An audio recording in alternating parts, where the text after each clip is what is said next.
Mına урматтуу фермерлер, Нурбек Жыргалбаевдин чыктуу тойтун Бишкек шаарына алып келип, бери атабыз 5 тонна алып келдик. Мына Пригород совхозунда чарба бар.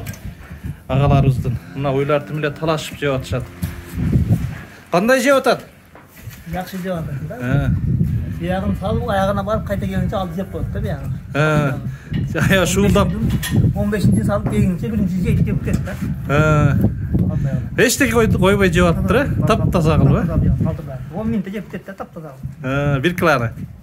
1 кило эмес, 10 кило. Жок, 1 кило жейт да.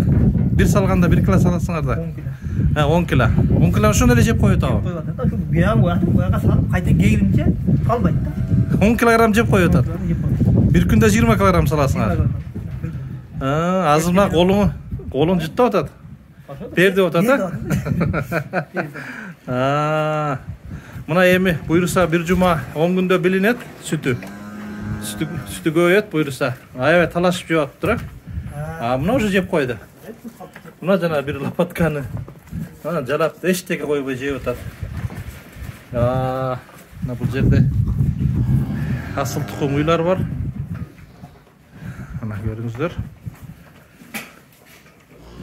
Машыл уйлар. Булар негизи көп жейт. Мисалы жана биздин жөнөкөй уйларга караганда, кыргыз уйларга караганда булар көп жейт. Мына чыктуу тоютту эчтеке койбой жеп атышыптыр. Мына караңыздар, мына акыр. Азыр салды.